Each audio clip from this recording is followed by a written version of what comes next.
Some people will say that their 2018 was amazing. Some will say one thing or another to make it sound better than it actually was. And some people will just say that their year was all around terrible. With my year, though, people either think that it was really good or really bad. Never one or the other. Last year taught me happiness, kindness, love, pain, pretty much that part of the Ariana Grande song, Thank You Next, where she's like, one taught me love, one taught me pain, and all that stuff. Most of all, last year gave me a hard shell that's now made me a lot of a stronger person. Not only physically can I handle more, but mentally I can handle a lot more too. Everything from my grandfather's passing to ending long-lasting relationships for my health and well-being, all the way down to freaking out when my cheer team made third at our state competition this year. Last year made me a person that's much better and a person I've always wanted to be. This isn't a reflection of the whole year, but only the months of October to January 2019, when I made the most mistakes and things got all out of whack. October. I thought I had my life together. Recently, I had become friends with this group of girls at school who I guess you could say were the popular girls. I had a boyfriend who I did everything with, who I pretty much had been dating for on and off a year and a half. We had a lot of issues. Let's just say he liked talking to other people. I also had a best friend of a year and a half who I did literally everything with, told everything to. My life seemed pretty perfect and normal, but that wasn't even close. November. I ended that on and off relationship with my first real boyfriend. Let's just say we needed a break. Then I had a 13th birthday party and had about 12 or so people there. That night, I had lots of things going on in my brain, and I ended up having a fight with one of the girls in the group, which quickly ended most of the friendships after the party. About a week and a half later, my best friend of a year and a half and I ended our friendship.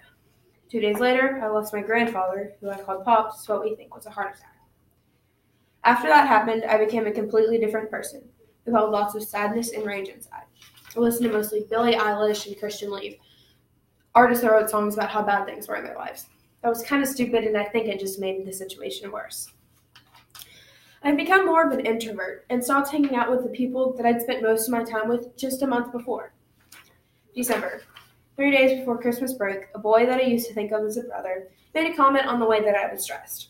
On a normal day, I would just shrugged it off. But it made me flip out.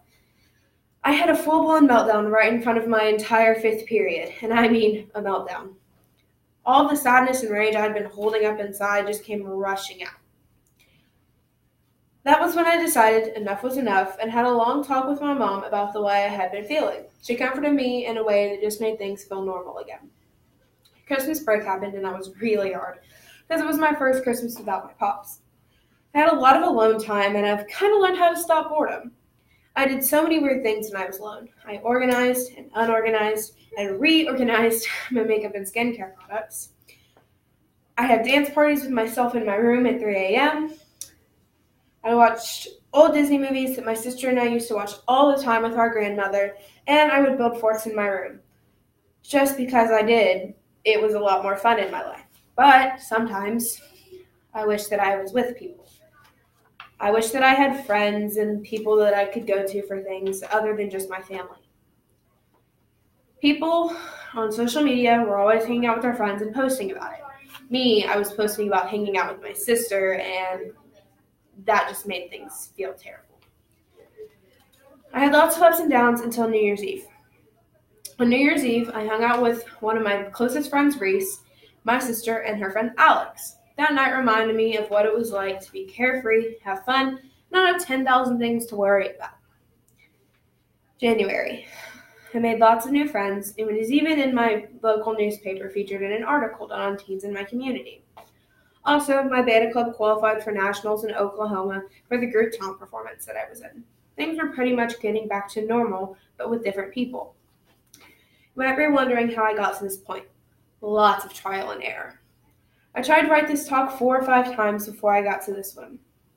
I went through writing this talk in a sweet way, unrelatable, sad.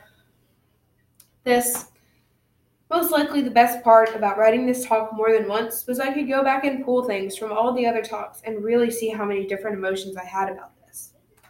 In conclusion, this year has made me a better person who has learned not everything is everyone else's fault. I'm really glad that I made all these mistakes so young so I wouldn't have to make them later when things wouldn't be as easy. I've since repaired some friendships and left some in the past. And all in all, I could have never had a better year or more exciting. I'm not saying that any of the mistakes I made I'm mad at. I'm actually kind of glad I made them. I'm glad that I'm a better person. But honestly, I don't see why mistakes are so bad. I made so many bad ones that become really good in the long run. It's okay to feel like you've lost everything for a while and try and figure things out. You just have to learn a thing or two about life and get back up and try again. Thank you.